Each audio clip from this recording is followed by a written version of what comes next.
Thank you so much for coming to, like I said, session 3, Elevating UDL for Every Learner. Just a friendly reminder, I'm Janelle Mercado.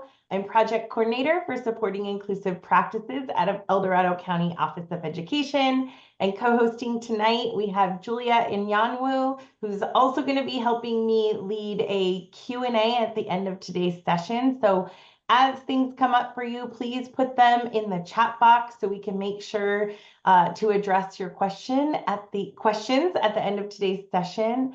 On behalf of our team, we want to thank all of you for being here and also thank our respective county offices and the California Department of Education for making this event possible.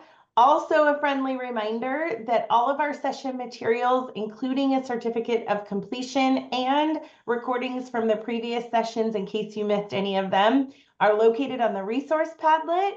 Today's also going to be recorded and posted on the Padlet. We also have closed captioning enabled, so please access that as needed. And our team is here to support you in the chat. If you need anything, let us know.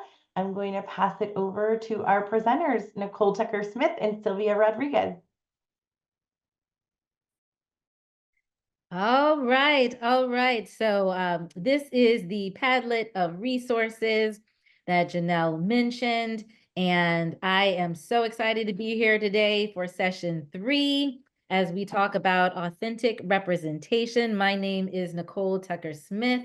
My full bio is in the presentation materials, but I'll also share a little bit about myself as, little story here and there as we continue our conversation. Sylvia? Hi, everybody. Welcome to session 3. If you're just joining us, we're so excited to have you here. And if you're back, oh my gosh, thank you for coming back. We love returners. So we appreciate your participation. Throw your questions in the chat. Either Nicole or myself will answer it. And we're just so thrilled to share this space with you here today. I'm coming to you from the Bay Area, California. So I'm holding on to that little bit of light while we still have it. And know that's going to be a really good afternoon together. Yes, and I am coming from Baltimore, Maryland, so it is pitch black here at this point after daylight savings time, but it's okay because it was also a balmy 80 degrees, which is very odd for November. All right, so I just want to send up a celebration. Here it is. It's a very busy Tuesday. I don't know, there's a lot going on today, maybe you've heard, and we still have hundreds of people logging on. So kudos to all of you, because this is so important, this conversation about elevating UDL 3.0 for every learner. And this conversation today is going to focus on the principle of multiple means of representation, and in particular, thinking about representation with authentic options. Authentic was a word that was newly added with this UDL 3.0 update. And we've been getting a lot of questions about, well, what do we mean by authentic? So we're going to have a conversation about it. And you'll be able to think about what does authentic mean in your role and in your learning spaces. So not going through my full bio, but just letting you know that when you're thinking about applying UDL, it also applies to adult learning too. So I have a book, Supercharge Your Professional Learning, all about applying UDL to adult learning. And then I wanted to mention that our team, we also put together a podcast called Did We Learn Anything? And in this group in particular may be interested because within the next month, we have a new episode coming out where we interview David Rose, and he has some really amazing stories to share. And it's just a really touching interview. So that might be something that you're interested in tuning into anywhere where you access your podcasts. And just as a reminder, in case this is your first session that you're joining, that I was one of the co-chairs for UDL 3.0 update, for the guidelines update. And so I'm going to be sharing some of those insights as we have our conversation today. So you have the Padlet that is provided to you. And on the Padlet, we have a link to what we call our session guidebook. And it is the same link that we've been using for the previous 2 sessions. It just gets updated. It gets updated each time we come together. So the items for this session are at the top of that published Google Doc. It's a published Google Doc. And because we always want to think about what our goal is for this series, our goal is to offer concrete steps, some considerations, things to think about, and resources to leverage UDL 3.0 in designing equitable environments so that every learner can thrive. So that every learner can thrive. So how do we do that? Well, as you look at the UDL guidelines, we started our conversation by talking about this goal of learner agency. Then we talked about engagement that cultivates belonging. And today we're talking about representation. And in the fourth session, we'll be talking about action and expression. But all of these pieces actually work together. Sylvia, were you going to add something? No, I was just so excited that we are going to be diving into representation today, because I know, I'll at least speak for myself. This is one of my favorite parts of the update. We have gotten so many questions over the years from the previous version of the guidelines around, well, what exactly do you mean by representation? Because when I hear representation, think of one thing, but you're telling me it's kind of something different. So how do we square that? And I feel like the new guidelines do such a beautiful job of that. So keep going. I'm just so excited. So the representation updates are my favorite too. They're also my favorite. Yes, and I'll share with you why. But first, let's talk about when we think about representation, the 2.2 version. And so this is something that also people often get confused about just in general. Representation is, for example, if I'm presenting information, the meaning that you take away is your representation of it, right? So there's a presentation and then there's your representation, what you glean, the meaning that you gather from that presentation. And the reason why we need multiple means of representation is because we can all be in the same conversation and take away different meanings. But the multiple representations help us get closer to understanding and building comprehension and knowledge and making meaning for ourselves, and individually and collectively. Representation is also critical when we think about how do we reduce bias? How do we reduce bias? Now, most folks think about reducing bias as it relates to engagement. We think about addressing bias as it relates to engagement. But let's have a conversation about how the neural networks work together to reduce barriers due to bias. If we think about our recognition network, so here, when we think about designing for multiple means of representation, we have our recognition networks highlighted there. Our recognition networks are how we, take in sensory information, for example, and turn it into meaning. It's if we look at two apples, we are familiar with that fruit, we have a word for it, we're using our language, we're activating our taste buds if we have some background knowledge as it relates to apples.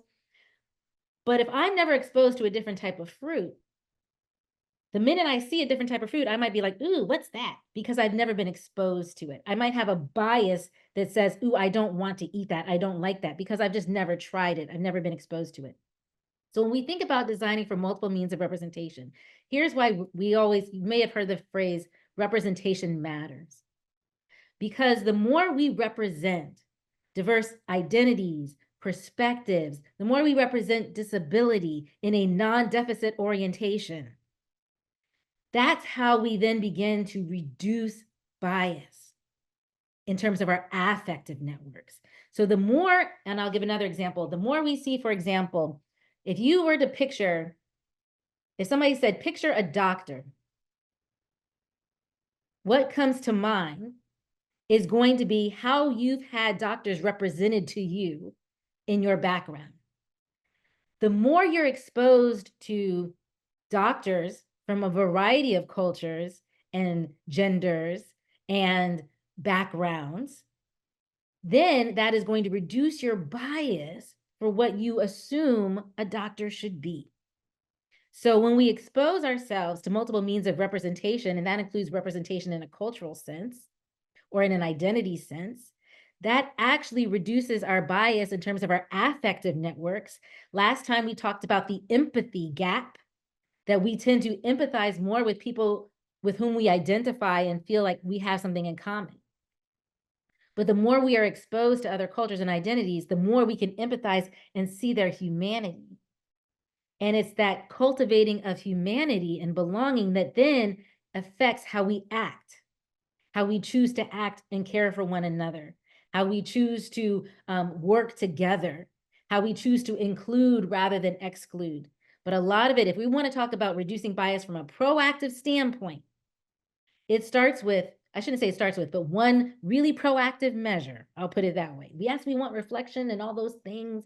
We want to, do all the activities, but it actually starts with what are we exposing ourselves to in terms of representation? And that's why it's so, so critically important. So we're going to talk about representation with authentic options, because that word authentic is important. All representation isn't equal.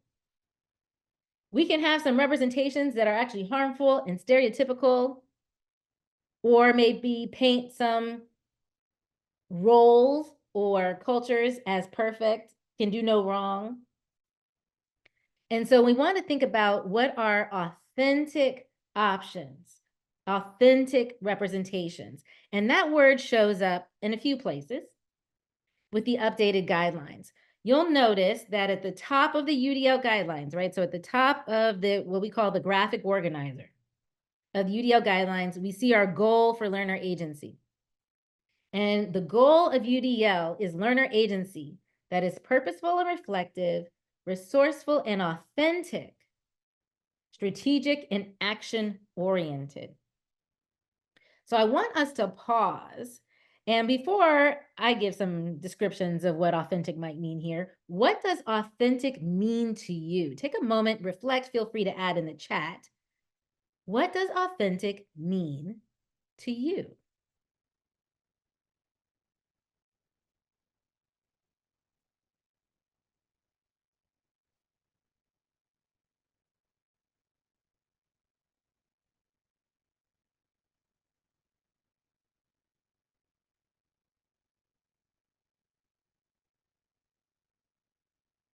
A lot of folks are mentioning real as a synonym, original, genuine.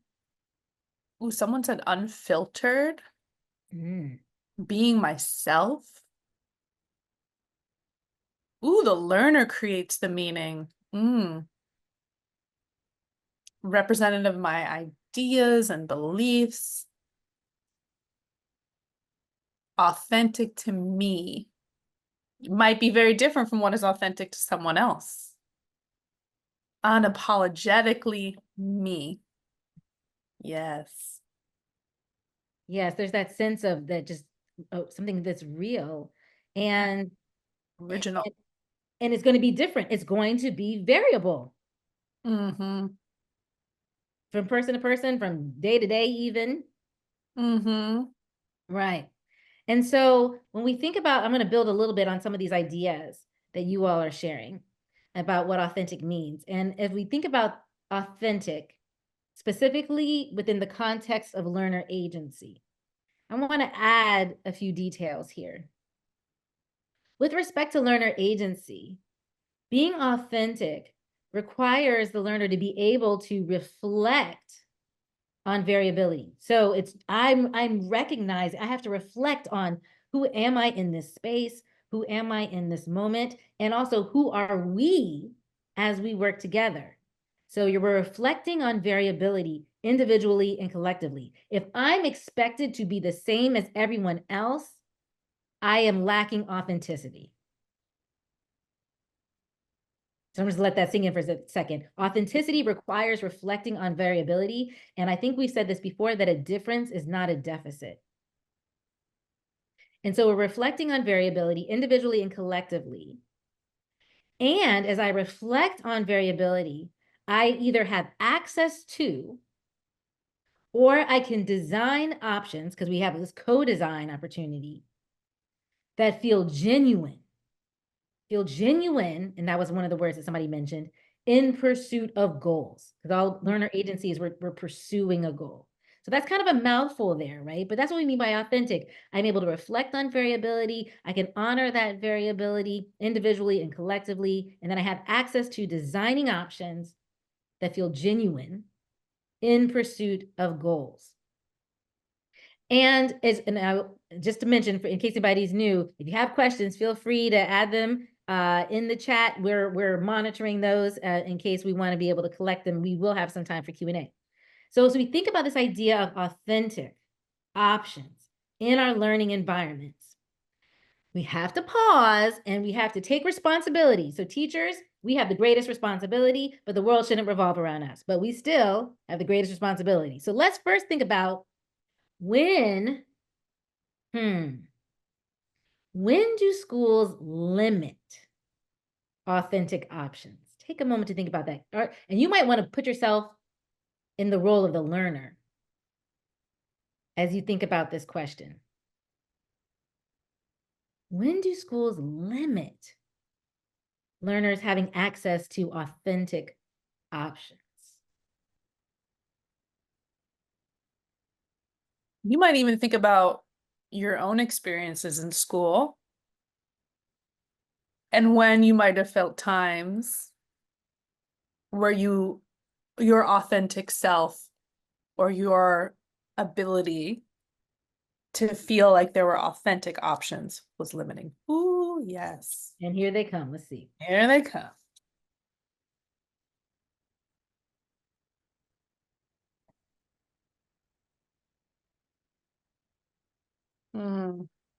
Ooh.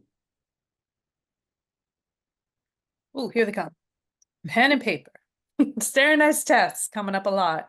Yeah, standardized tests is coming up a lot. I also noticed that one about segregating students with disabilities. And I see this actually a lot, and I'll just give an example of something that should feel positive, right? I see sometimes like positive behavior, the PBIS celebrations, but they don't consider students with disabilities and how they may be able to participate, because even celebrations are often a one size fits all. Yep. And now I'm unable to participate if I don't fit that mold. Ooh, the idea that you can't have accommodations in an honors class. Well, that is just, I know. we'll have to have many ways to rebuke that. Like just to say, yeah, refute it. You have to have backup to say, no, that's not Yeah, accurate. no, that's not right. Yeah, when you're told about your cultural identity rather than being asked. Ooh. Ouch. Ooh. I'm hearing this theme of like assumptions being made, right? Assumptions about ability, about identity, about what works for me is going to work for you, right? This sort of thinking that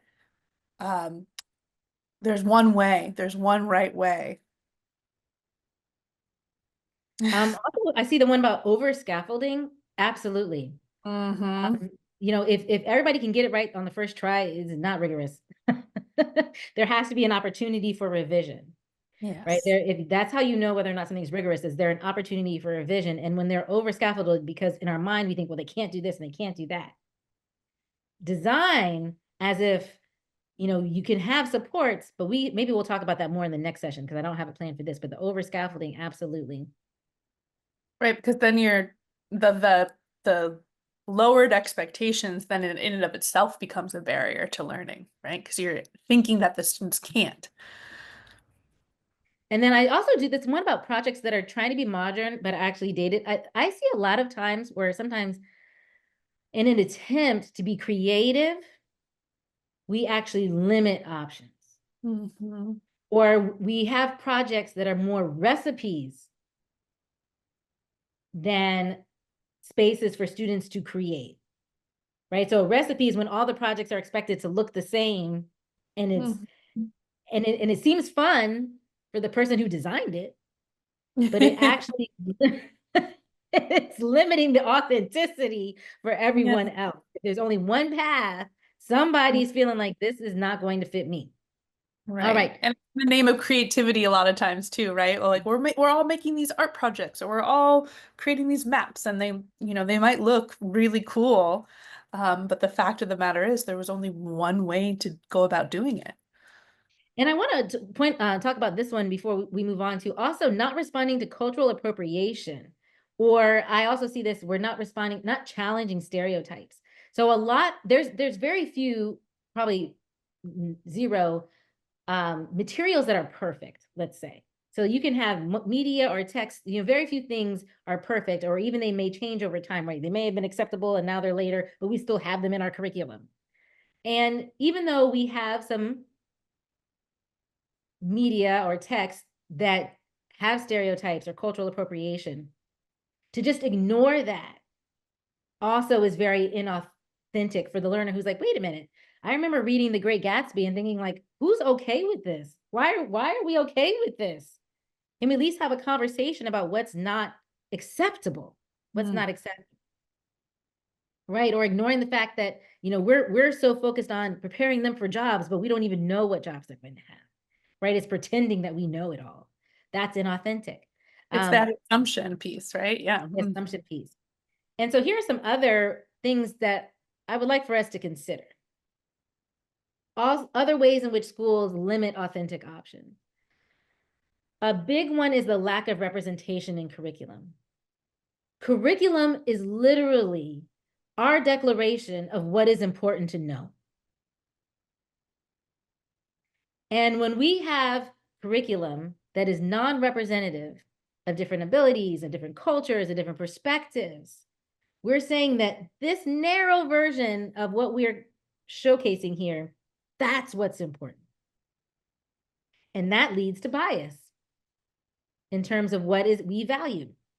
Another limiting factor here is providing for a narrow range of interests. I often see this, and I don't know if I have any library media specialists, but I see this often sometimes in school libraries. Some are great. They have like a range of things and it's awesome. And I'll see sometimes some classroom libraries where you can tell one person picked out all the books. And then they say, these students don't want to read. And I'm like, because they don't want to read this. They don't like the books you like. They don't like the books you like. They don't like the books you like. And so, the number one factor in whether or not a student comprehends a text is whether or not they're interested in what they're reading. So that's another way of limiting authentic options. A huge one is viewing some means of representation as less academic. And I think some people were kind of hinting at this, but let me explain more. So right now, especially with technology, there are a lot of options where you can have a text. You can use text to speech or an audiobook.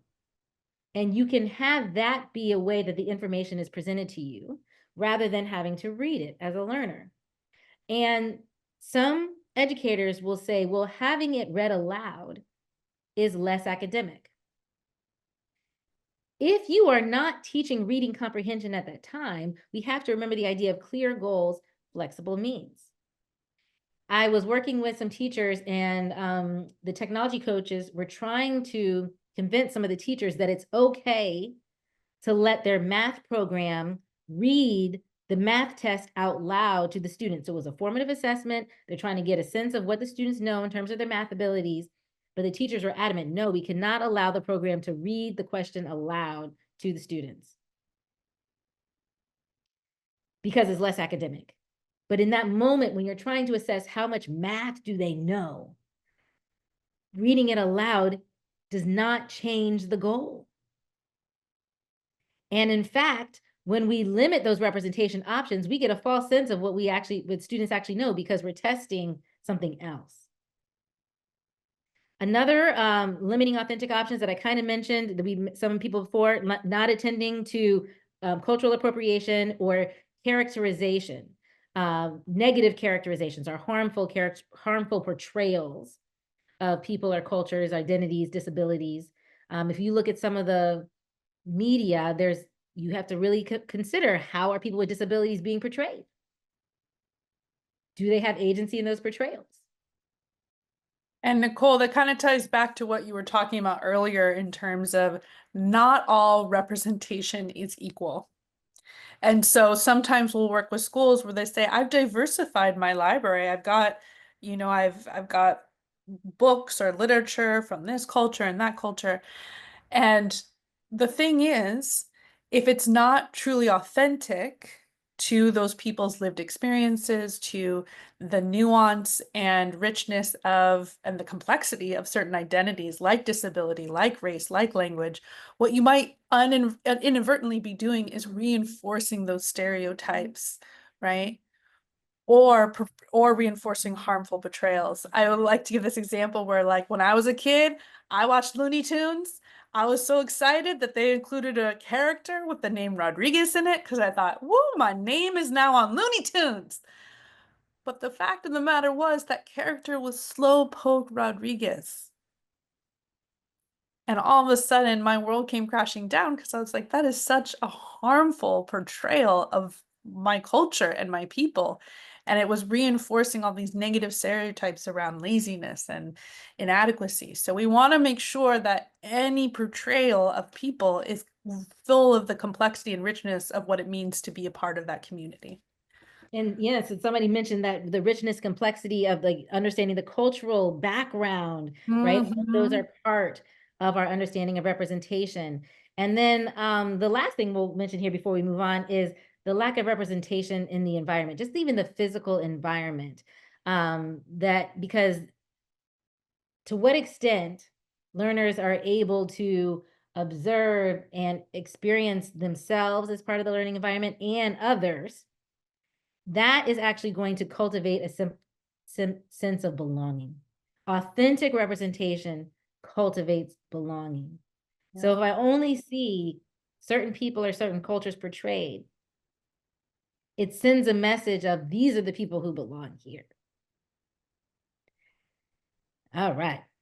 Mm-hmm. All right. Sylvia, do you want to add anything before we keep moving? I think that I would, some folks are writing in the chat around LGBTQ plus representation, disability community, and I would add, yeah, we want to ensure the disability community is not portrayed as inspiration or with pity, right? Absolutely. And I would throw in language as well, right? Are things labeled just in English throughout the classroom, or are you welcoming the languages and spoken and signed languages of other folks that might be in your community? Yes.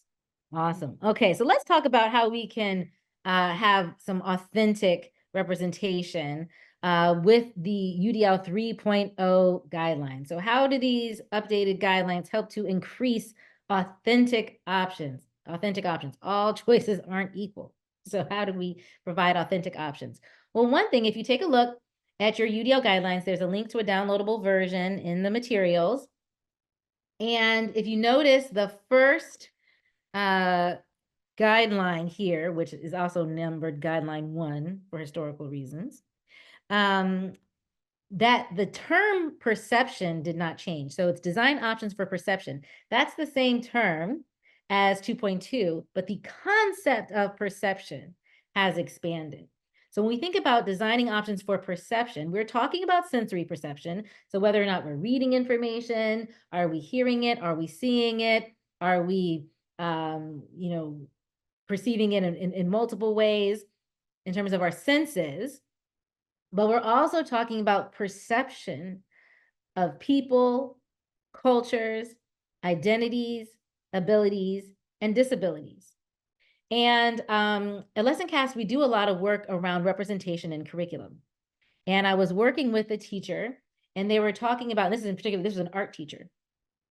And the art teacher was questioning, when is it appropriate to, why would I mention certain identities in relation to different artists? Like, is it appropriate to mention that they identify as part of the LGBTQIA community? Like, why would I say that? Is it relevant when we think about bringing in diverse perspectives? And as we had a conversation, we talked about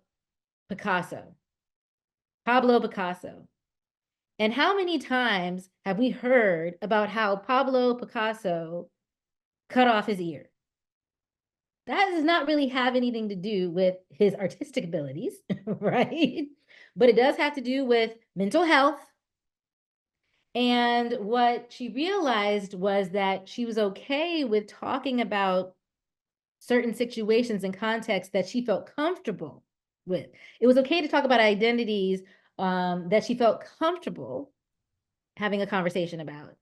But when there were ones that felt less comfortable for her, then she questioned whether or not to bring them into, oh, sorry, what's Van Gogh? Yes, Van Gogh. I was gonna like, Sorry. no, just keep going. We know you mean Van Gogh. We No, got you. thank you, Van Gogh. Yes, not Picasso, Van Gogh. Sorry, Picasso. Van Gogh. Yeah, like what? Think about Van Gogh. Thank you. And when you think about Van Gogh, right? So the idea, though, is that even when we were talking with students, the teachers were saying, well, some of those are conversations or tough conversations. And the students would say things like, stop calling them tough conversations. For some of us, these are our lived identities. And you just need to recognize that it's harmful when you call my lived identity a tough conversation all the time, right? And so some of the ways in which we perceive folks is just how much we've been exposed to them and whether or not we feel comfortable having those conversations in the space. And so when we think about this guideline, designing options for perception, you'll notice that there are several updates to what these billeted items are, considerations, right? So there's several changes to the considerations. Even the first one, because, and Sylvia mentioned this in the chat, but I wanted to lift it up because everybody's not able to follow the chat necessarily, that each of these verbs, every bullet starts with a verb that can apply to the teacher or the learner. So we're trying to emphasize this idea of co-design. And so this first bullet is really about supporting opportunities to customize the display of information. So a lot of times when we think about multiple means of representation, we'll think about how is the teacher going to represent information? I can have a video, I can have a text option, we can have a simulation, right? I'm thinking about what I'm making available. But how is the learner able to customize the display of information? That is a shift towards learner agency. And so when you think about your context, this is one of those, I want you to kind of take away those questions. That I'm going to share a couple of questions that I want you to just be thinking about in your context. What options do learners currently have to customize the display of information? When you think about your setting, your classroom, or your materials, because that includes things like if you use Google Classroom, right? That's an option for representing information. What options do learners currently have, and are there opportunity areas? Are there opportunity areas? Does anyone want to share something that in the chat that you're doing to allow learners to customize the display of information? Yes.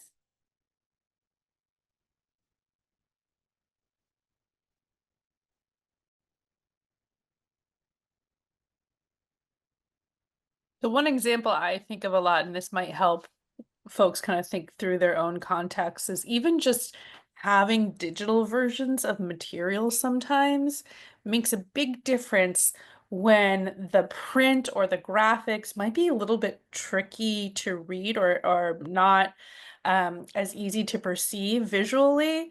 And so just even having the ability to zoom in digitally can be a really useful way to open up possibilities for learners. Ooh, Allison Walker has raised their hand. Allison, we can, you can go ahead and unmute yourself and ask the question. Maybe it was an accident.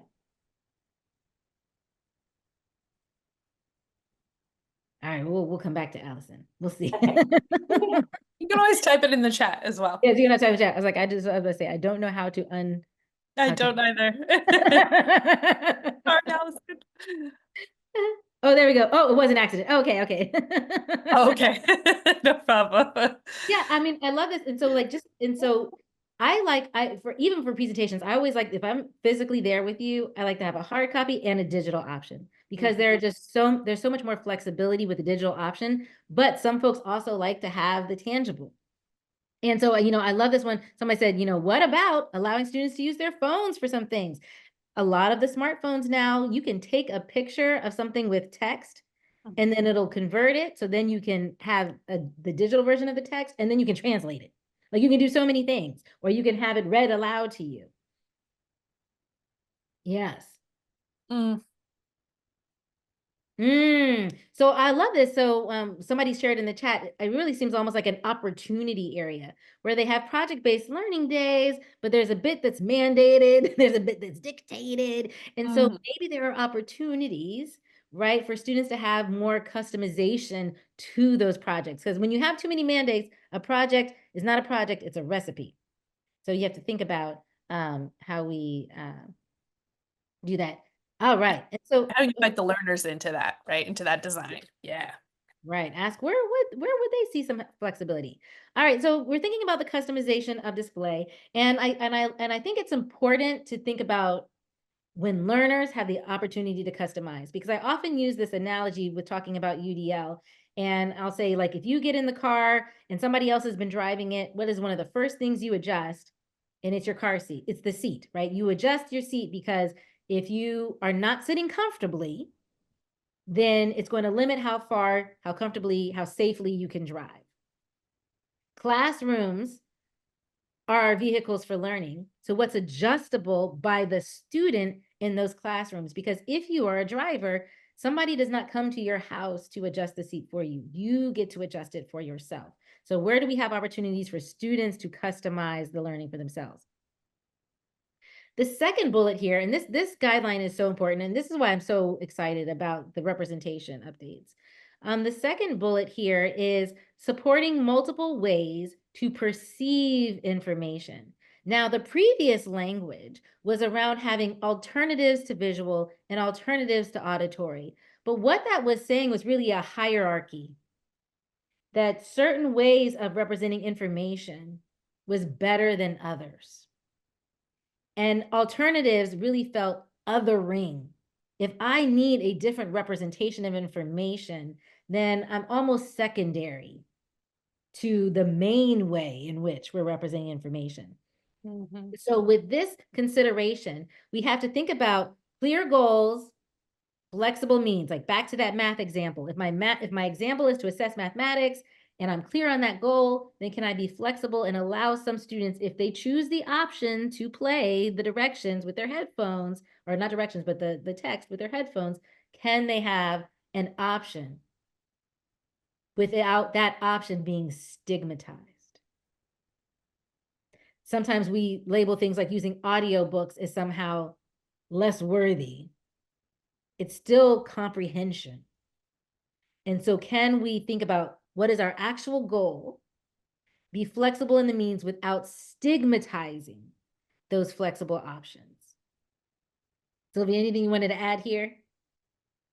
I was just responding to someone in the chat around seating charts versus allowing students to choose where to sit and having that being a way to incorporate some flexibility in the classroom. So I was just responding that, yeah, that's a great option to consider. And we've worked with teachers who are like, that is not available to me right now with where my class is, and that's okay, right? When we say that these are potential pathways for flexibility, that's what potential is really what we mean. Something to consider, and then really work with your learners to see what's possible. But we're not talking recipes, we're not talking rules, we're talking tools and options. Yes, tools and options. And the thing about, flexible seating, there's usually some kind of community agreement or conversation about the choices that we make, right? And you can even have opportunities for them to reflect, was this seating option a good choice for me? Right? Because ultimately you want them to build that agency. I remember we're working with students where I would always assign their groups and I let them, for this one project, pick their partner, and they reflected. And when a student reflected that, note to self, if I want to stay friends with my best friend, we are not partners anymore. We're not doing that. We're not. Never again. So reflection is a key part of having options. Yes. Reflection is a key part. And so another question to take away is to think about, in your context, and we're not going to spend too much time on this because I'm looking at the time and we have quite a bit more I want to share, but what options do learners currently have to perceive information?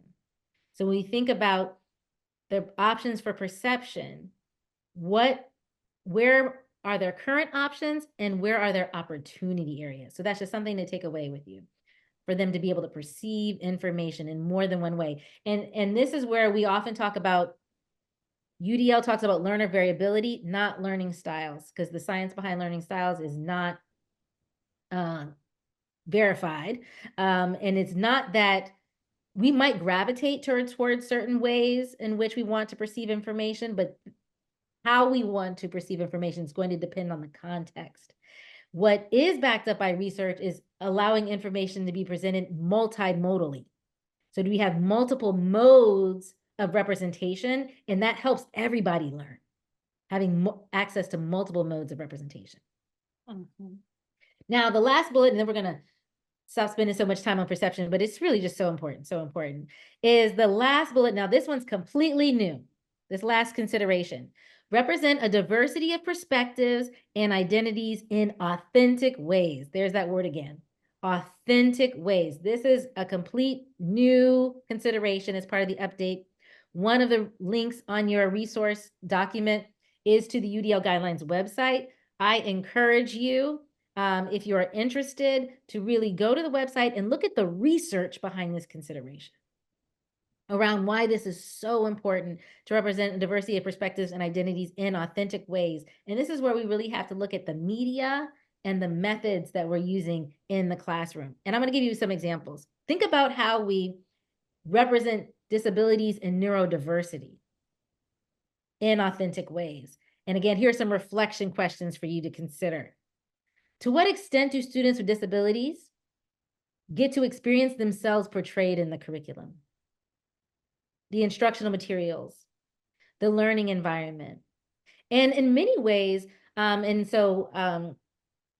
we have some resources around the disability project. One of the things that they talk about sometimes in the podcast that's linked to that website is that having a disability sometimes can feel very isolating because so many disabilities aren't necessarily visible. They're somewhat what we would consider hidden, right? Unless you have a conversation about it. And that lack of visibility sometimes almost creates a sense of shame, or it's something that we can't talk about. And this is where incorporation of stories or articles or interviews can be really helpful in, one, saying disability is not a bad word, right? And increasing the acceptance, self-acceptance, and also collectively. So it's not just students with disabilities who get to experience themselves portrayed, but to what extent do all students experience people with disabilities being portrayed? And when we do see, and there's a lot of, there's quite a few media that portray, especially historically, that portray people with disabilities in an ableist portrayal or a stereotypical portrayal or in a sense of needing saving all the time. How do we challenge those stereotypes and those portrayals? And one of the resources that you have access to in the Disability Visibility Project, this is the link to an article here by Alice Wong. And it really explains it gives a great example of what we mean by authentic portrayals.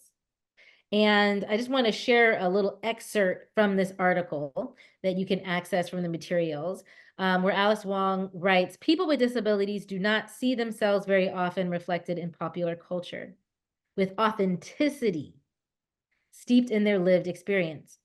Not only are many disabled characters played by non-disabled people, the storytellers are usually non-disabled, who craft narratives about disability by using stereotypes and cliched tropes, robbing disabled characters and stories of agency and diversity. Now, this was written before, right, the UDL guidelines updates, but look at how many UDL guidelines updated words are in here, right? Authenticity, agency, and thinking about how the way in which we portray people's stories relates to our individual and collective agency and access. And so it's a great article to read, especially because she even talks about how there's a scene in the movie. It's a movie, Finding Dory, in case you're not familiar, the sequel to Finding Nemo. And there's a scene where even a student with a character with a disability is bullied. And some people took issue with, oh, why are you showing that character being bullied? And, you know, Alice Wong writes, well, that happens. That happens. Can we have a conversation about it? That's part of an authentic portrayal too. There's complexity. And sometimes we want to paint everything as perfect, but perfect is not authentic. Mhm. So it's a great article to read and have a discussion about with other educators in your context. And here's another reason why authentic portrayals are important. And you can even think about this in the example that I was giving before about portraying people with disabilities. If students with disabilities never see themselves, and in the literature, it's called, there's a metaphor that's often used, mirrors and windows. And so if I have a mirror, it means I get to experience myself being portrayed in the curriculum. If I have access to a window, I get to experience other people being portrayed in the curriculum. And so with windows, I gain insight about myself, or excuse me, with mirrors, I gain insight about myself. With windows, I gain insight and understanding about others. And oftentimes we'll say it's really important for students to see themselves portrayed. Yes, and there is a cost when there's no mirror, when people are not able to experience themselves being portrayed. The cost is that learners who do identify in ways that are not represented feel excluded, sidelined, subordinated, and silenced, even though their vision, and this is a metaphor here, even though their vision is actually wider, their experience is actually wider because they're able to experience something beyond what is typically portrayed. But there's also a cost when learners have their own experience repeatedly mirrored to them. So students who might not identify with a disability, if they never see portrayals of people with disabilities, they start to see themselves as universal, like my experience is universal. I'm the only real player on life stage, and they become less empathetic to other experiences. And so this is a reason why everyone needs to see diverse perspectives represented in curriculum. All right. We're going to keep going. We're going to do Q&A when we get to the top of the hour. So I got a little bit more. I got a little bit more. Not the top of the hour, but in like 15 minutes. So if you got a question, hold on to it. Hold on to it. All right. So let's talk about some authentic representation. I'll call them missed opportunities. So here's some authentic. There's so many opportunities because you might be saying, look, I only have so much time in class. We only have so many minutes in a period or in a day. So how are we going to do all of these things? That's what I get a lot about with when we talk about authentic representation. How am I going to keep adding? Something's got to give. Well, here are some missed opportunities that actually don't take any time away from your instruction. All classrooms have some visuals, or schools have visuals. And I cannot tell you, I visited a lot of schools and I see so many visuals, call them posters, of animals. So many posters of animals. Why? So here in this slide, I'll describe this image. This is I call it the hang in there kitten poster. So it is a kitten. Obviously it's auto-generated, it's fake. This is not real. Somebody cut and paste this kitten there. And the kitten's holding onto a rope and we're saying, hang in there kitten. And I'm not sure who this is supposed to be motivating. And I started to have a conversation with my colleagues about why do we see so many classroom posters of animals? And I started to wonder, is it that we're afraid of diversity?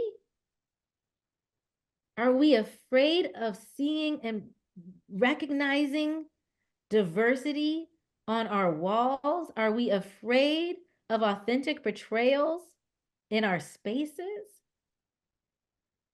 And so one of the things our team started to do just to model like, can we let go of the animals in some sense? And can students see diverse representation in their spaces? And so, and we have a link to this if you're interested, but this was really, we started this project more to model what is possible. And this can be done, we did this in terms of racial and gender identities. That was our focus for this particular project, but you can do the same thing when you're thinking about including students with disabilities and how they're portrayed.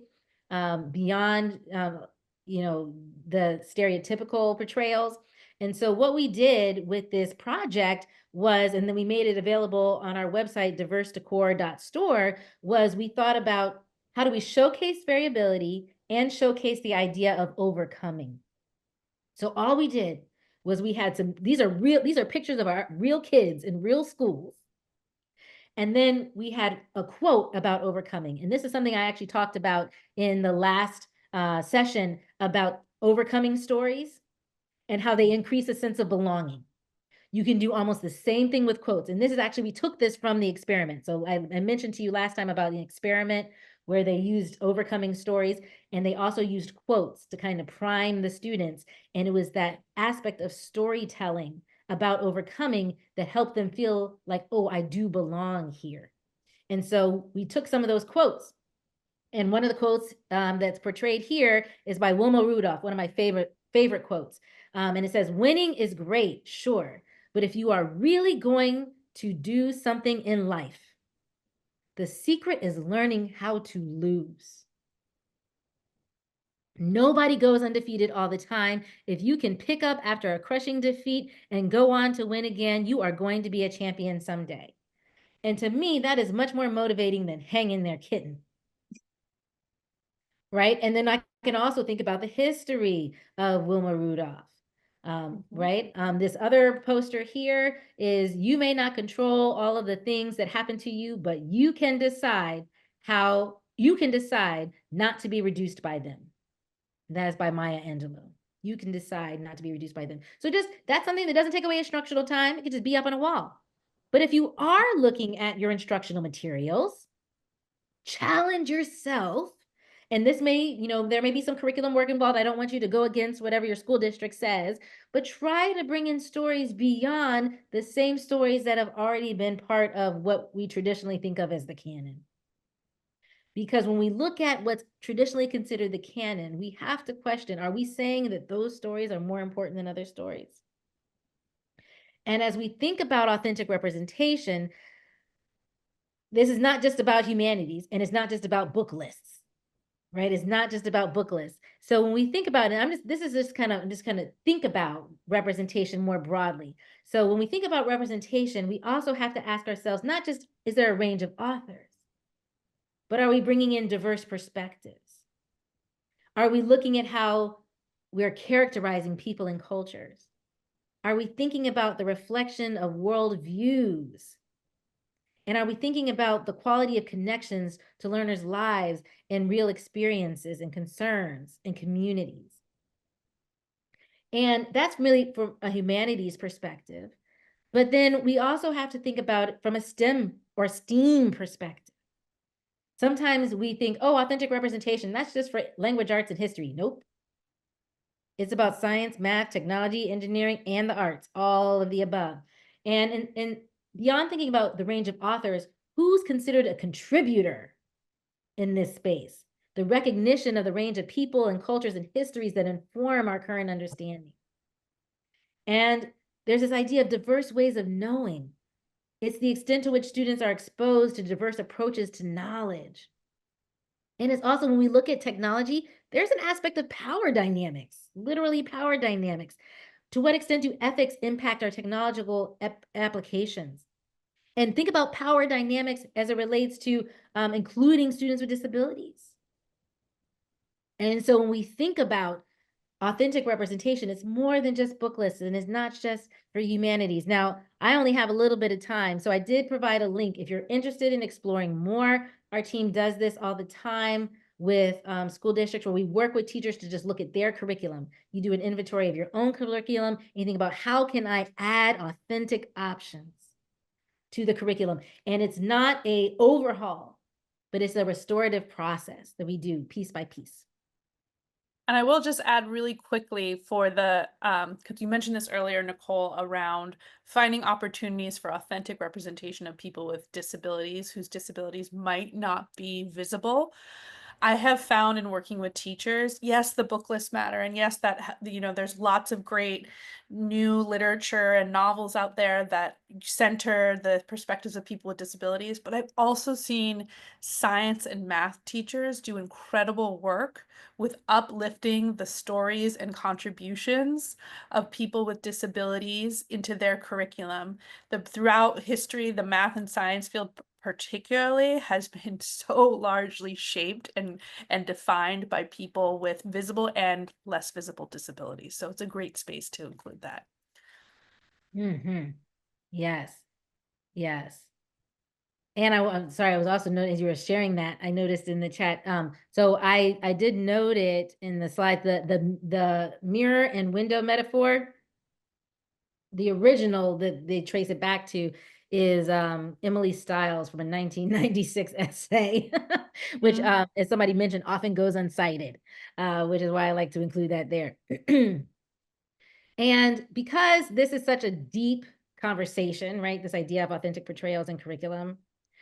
What we have left for you in the session guidebook are some questions to consider, right? So you're not going to because there's always a little bit of a challenge that we give you at the end. So one of the challenges may be to think about representation in curriculum. And so one of the things we just encourage you to do, take a look at your curriculum and just ask yourself and maybe your team, to what extent do learners have access to a range of authors and contributors?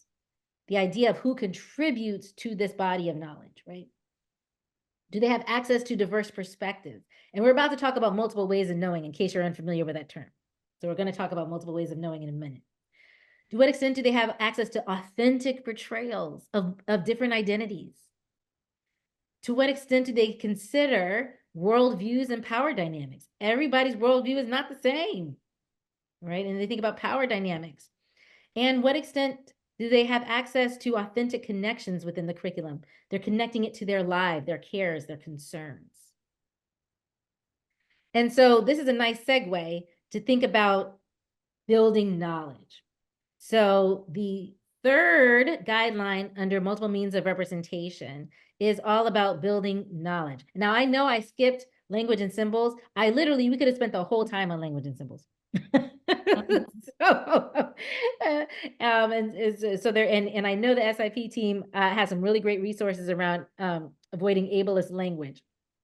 So I wanted to really, thinking about being mindful of our time, have a conversation about multiple ways of knowing, because I've gotten a lot of questions about this. So if you look at the updated guidelines, you'll notice that guideline 3, it used to say options for comprehension. Now it's designing options for building knowledge. Building knowledge. And the third consideration here is to cultivate multiple ways of knowing and making meaning. What do we mean by ways of knowing? Well, there's lots of different ways that we know something. And so here we have a list of 16. This is not exhaustive, right? But here's 16 different ways in which we might know something. Authority, for example, means I go to an authority to learn about a particular topic. Podcasts with an expert, that's a good example of authority. Reading a book by an expert is a good example of authority. There's also things like memorization, the scientific method, applying algorithms. You use an algorithm to solve a problem. Now I know the answer, right? So you get the idea of building knowledge. But there are also other ways of knowing, like intuition. Intuition is an actual way of knowing. There's a lot of information that our brain takes in that we actually don't want to pay attention to in that exact moment because we are focused on one thing or another. And it's all the other information that we're taking in that leads us to be like, oh, wait a minute. I think that might be, intuition can even be like, ooh, I think that might be burning. Let me go. The intuition has actually helped us a lot in terms of survival skills. It's connected to the brain. If you're doubtful, there's so much research about it. Someone's telling me that the toast is burning. And it's not random. It's because your other senses that are in the back of your head are paying attention to it. That's right. Right. And then there's storytelling. Storytelling is one of the oldest forms of building knowledge. I mentioned that in our podcast that we have an interview with David Rose. And now when I was talking to him, he was saying how Storytelling is so essential to us as human beings that we do it even in our sleep. That's what dreams are. It's our brain saying, I still want to keep telling stories. I'm still telling stories. You can do anything, but your brain is still telling stories, right? It's so essential. Even things like analogies is a way, comparing two things is a way of making sense of information. And so as you look at these lists, my question is, which approaches to building knowledge are valued in schools?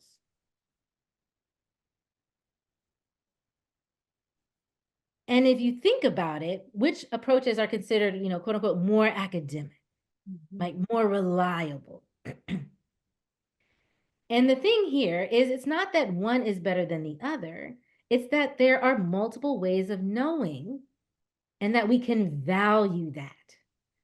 Because what happens is in classrooms, if we over-rely on certain ways of knowing, like let's say we over-rely in math classrooms, we over-rely on algorithms and exclude problem solving.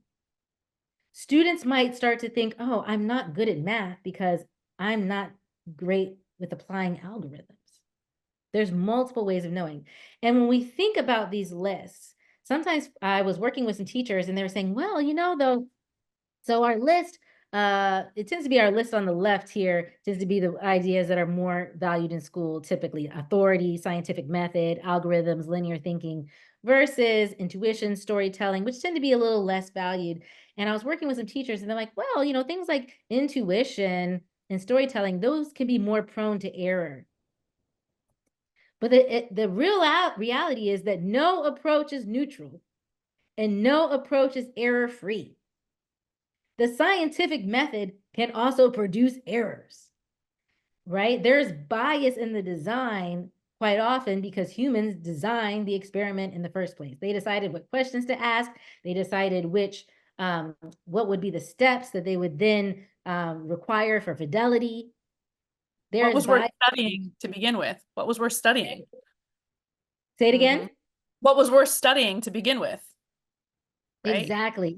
What's the problem we want to research? That problem is going to be dictated by what's important to the researcher, and everyone's values are different. Exactly. And even so there's a documentary called Coded Bias.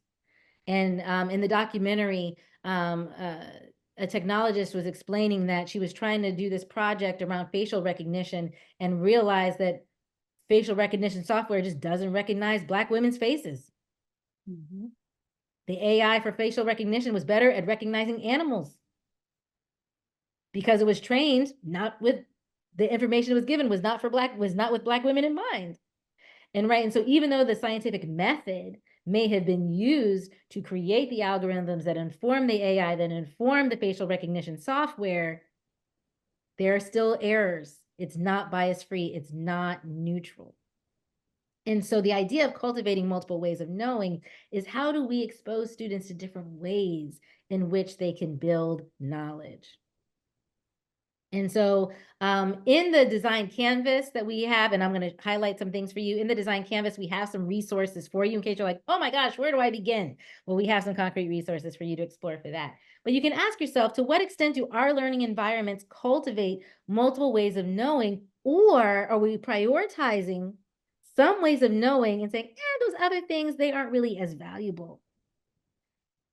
Because then if a student really wants to bring in some of those other ways of knowing, it's going to feel less authentic to them. And so if you look at, and I want to highlight this, so in your resources, and this is, we've explained this kind of before, but I want to dive, I'm highlighting a different part every time. There is the UDL design canvas. And remember, it starts with, what is the goal? Is the goal clear to students? Is it meaningful? Does it support learner agency? And then the next step is to think about aspects of learner variability that relate to the goal. And in this, underneath the space where you can add your thoughts, we have highlighted some sample aspects of learner variability. And then we have placed numbers to give you kind of like a cheat sheet. So we know that learners are going to vary in terms of background knowledge, right? We know our learners are going to vary in terms of background knowledge. We want to think about some authentic options for them. So if you know they're going to vary in background knowledge, you might want to explore guideline 3. It's kind of a cheat sheet for you.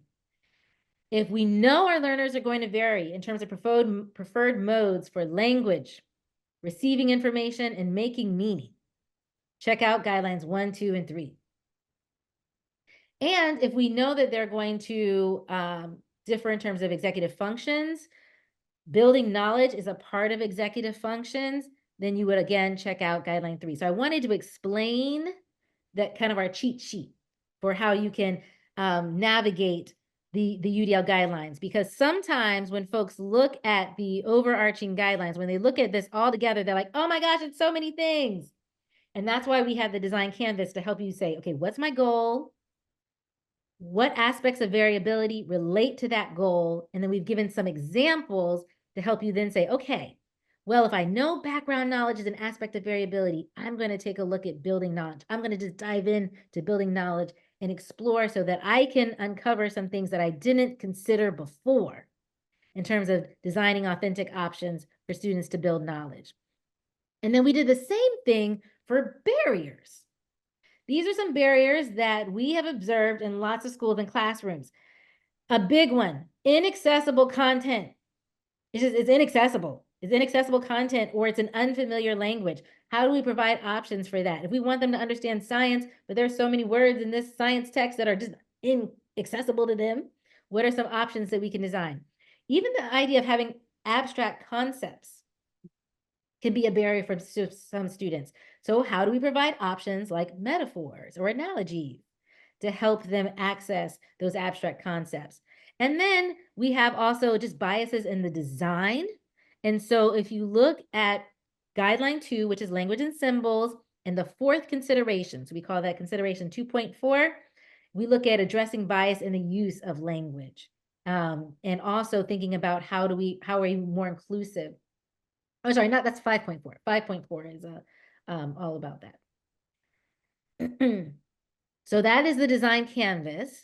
And remember, it'll take you to, you can click on this and it'll give you concrete strategies and resources specific to each guideline and consideration. Every single guideline has a description. Every single consideration has concrete strategies and resources, because we only have a little bit of time together, and we wanted to give you some good takeaways. And there's the styles quote right there. So that's how we kicked off the perception guideline. Yes, and there's a link in your materials. There's a link to the essay if you wanted to read the essay more deeply. Also in your materials is a video, a takeaway video of authentic representation, understanding what does it mean to represent authentically. So if you want to share that with your colleagues who may not be a part of this series, maybe they don't want to participate in an hour and a half, but they might listen to 4 minutes. They might listen to 4 minutes, so you can share that bite-sized piece of information. And we also have links in your guidebook to continuing professional learning opportunities. The Jumpstart PD network, it's jumpstartpd.com, is a free network where we share resources. Every week we share resources. And then we have some paid opportunities around understanding UDL concepts or applying UDL in your lessons. So those are furthering opportunities. Before we take questions, I want to share with you our challenge. Yes, our challenge. And that is to identify an application opportunity for increasing authentic options for learners in your context. So you have some choice, right? You have some choice. What would be meaningful to you? Do you want to consider adding a +1 to how learners are able to customize the display of information? Do you want to consider offering options for perceiving information? Again, a +1. If you're already doing one thing, another thing is a +1. Now there's options. Do you want to focus on those questions that we provided on reflecting on representation and curriculum and in the environment? So you can use those questions to guide your reflection. Maybe you can even just take, walk around your building, move around your building. What do you observe in terms of authentic representations? Are there any missed opportunity areas? Maybe you want to learn more about multiple ways of knowing. That could be something that you want to explore more. Or maybe you're like, you know what? I just want to get into this UDL canvas. I'm going to pick one strategy or resource to try. One strategy or resource to try. So that's your challenge. Now I'm going to pause to check in with my hosts. Do we have any questions from the group? I would love if any of our participants want to add questions to the chat. We've pulled a few from today's session, but you two have done such a great job at answering them as they come through. So let's give everybody maybe a few seconds to add any questions that might be lingering from today's session. And Janelle, I know you wrote this in the chat, but we did, to the folks with their virtual hands raised, let us know if you'd like to come off mute, or you can type in the chat. The option is yours. Great.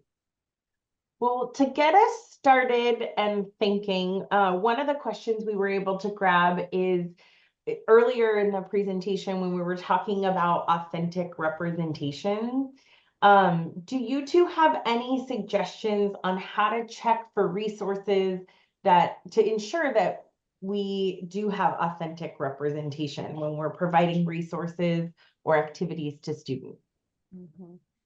Yeah, so this is another example of where co-design is really important.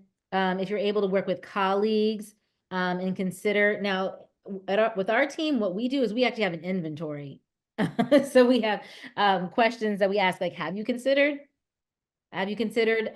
different family backgrounds? Have you considered thinking about how gender is portrayed, right? So you can use an inventory like that. So we have a curriculum representation inventory, but part of it is also co-designing with your colleagues to think about, are there perspectives that we have not considered here?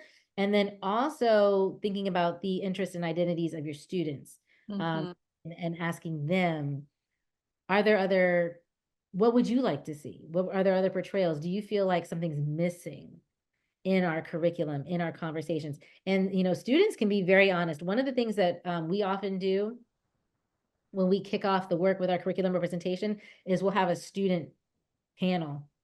And a lot of times you'll think of a student panel as something in person. That can actually be pretty intimidating. Zoom is a great way to actually do a student panel. So you can do a webinar like this, so the students only see themselves, and then the teachers participate in the chat and they can ask questions in the chat. So there's a little bit of anonymity for both.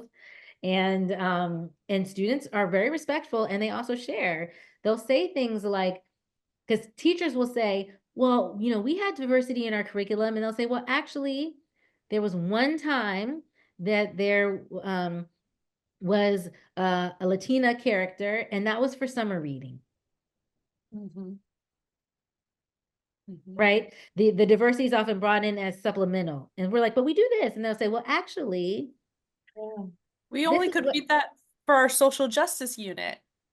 Right. We only do that in Hispanic Heritage Month or right. Black History Month. Yeah, I love this idea of co-design with teachers, because we say UDL is a team sport. Like, you really need multiple perspectives on it. And I also think coming back to your goal is so essential in this situation too, when looking at certain texts or certain contributors. Like, because I've worked with some teachers who just hold on to certain texts that they think are part of the canon and irreplaceable. And I think, well, what about that text is so special? What is it that you really want to teach with it? Is it around tone? Is it around issues of race? Like, what about it is speaking to you? And I bet you we can find other texts that achieve that same goal, but with more authentic representation. Yeah. The other thing that's standing out as you two are talking is just that concept of asking our students in a vulnerable way to demonstrate that we may not have all the answers. And so just by the nature of asking, Yes. shows you're modeling what you want students to do with each other as well, right? Like, I might have thought I got it just right, and I didn't. Help me make this better, or help me understand, because then that can generalize to how we want students to interact with one another. Yeah, I often talk about selective vulnerability, right? So you're selectively vulnerable and saying, I'm thinking that we can improve this. Right. I would love to know your thoughts and contributions. And I see so many great ideas and resources being shared in the chat. I'm going to need to like download all these resources. I want to check out there. Look, I'm this law stash. I want to check it out. Like there's so many things. And also the one about the Maslow's, I do want to recognize that we did see that. So we want to check that out and get back to you at our next session. And somebody else mentioned you have go ahead and put your specific question in, even if you want to just put it to hosts and panelists, that'll help us. So Nicole, our team is amazing, and they're over here like collecting all of it. So we'll be able to send this to you after the session today. Yay. Thank you. So I just love the conversation we're having and thinking about this topic. So yes, I do agree. We need to lean into our students even more and take an inquiry stance when we are, supporting them. And also as educators, just leaning into vulnerability, because that's a huge part. Teaching is so personal. And so it's just so key for us to lean into vulnerability. Another question that popped up in the chat, what are ways that we as educators can listen to diverse perspectives, whether it's in our classroom, whether it's with not just students, but with other colleagues or even families? How do we listen to and take in diverse perspectives? Yes. And so the very first thing when we're listening to a perspective of somebody else, right? So diverse perspectives means we're not all the same, right? We're recognizing that we're not all the same. The very first thing we need to do is recognize that my perspective is only my perspective. So as I am listening to someone else share, I have to really work to not say something like sometimes when somebody's presenting an experience that may feel unfamiliar to you, your first reaction might be like, well, I don't know that to be true, or that hasn't been my experience. And even if you think it, try really hard not to say it out loud, because that is a way of negating somebody else's experience. And so you have to remember they're going to share something that is unfamiliar to me in many cases. There are other times where you can be like, oh, actually, we have that in common. And you wouldn't have even recognized it before, but you're still taking time to listen to their experience, because there's always something you can learn from someone else's experience.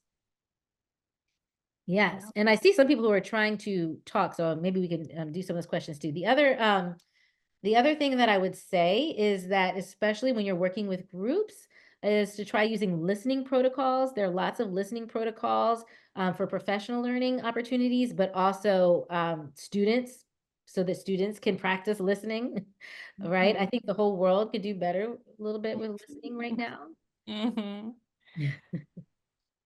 And I think the other thing I would just add is recognizing that it's a learning experience, right? And that might feel uncomfortable at times. It might feel like it's stretching you. You might feel moments of guilt or, feeling like you've messed up at some point. And it's so important to move through that, because learning is meant to be uncomfortable. If it were comfortable and cozy and easy, we wouldn't really be learning. So it's recognizing that it's a learning experience, and you're there to listen and absorb and share in an experience of connection.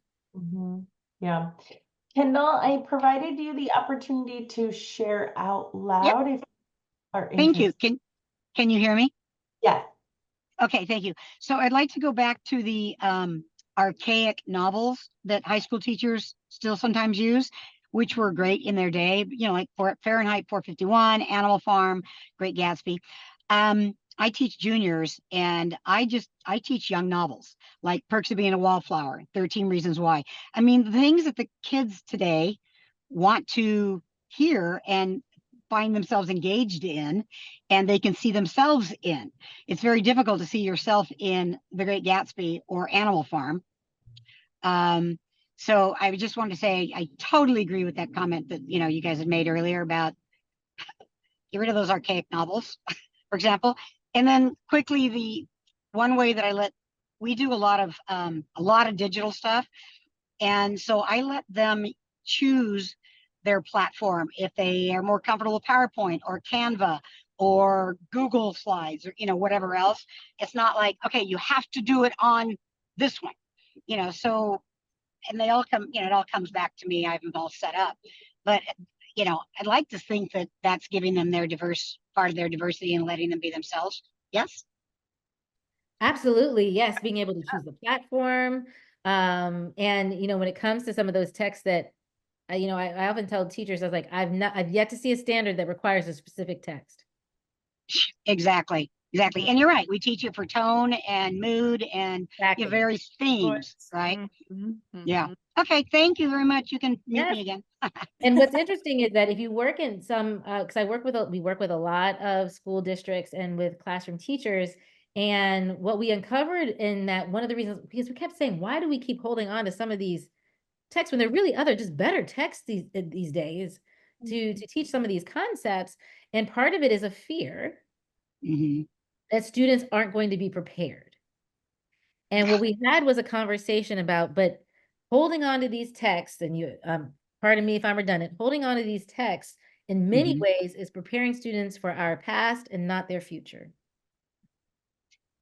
And yes, and it's one of the reasons why they hate to read, because they're like, I just don't, I don't understand this, and it does not really, I cannot relate to it at all.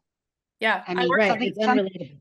Like Perks of Being a Wallflower Perks of Being a Wallflower is so incredibly relatable to every single student in your class. The LGBT, everybody. I don't know if you've ever read it, but it is a perfect, the druggies, the smart kids, everybody. Yeah. And I love this, before we move on to the next question, I love this note that some of those older texts, right? There's so much on, like, you really don't have to even read them anymore because there's so much online that you can use to get around. So true. I was just going to say, I completely agree with you, Kendall. I was working with a very rural community in the far northern region of California, and the teachers were saying, well, the students just aren't reading. They're not engaged with the text. And I asked, well, what are they reading? And it was The Great Gatsby. And it was exactly just, to everything you said, that there was no connection to that experience of, a lot of them were preparing to, work in the field of agriculture. And so the idea of reading The Great Gatsby was like a completely foreign language to them. So I was like, well, there's not too much of a mystery why they're not engaging with the text here. And and we're not saying that we should ban books. That can be available as an option, but to what extent are learners able to choose authentic options? 100%. And as I'm looking at the time, I wanted to make sure that I share this quote, because I think that it really connects this idea of representation and agency. So what we are exposed to, what we have access to in terms of representation, that can fuel our imagination. And I love this quote by Mae Jemison, who is she's still alive. She was an astronaut. She's still an engineer, an amazing trailblazer. And one of her quotes is, "Never be limited by other people's imagination."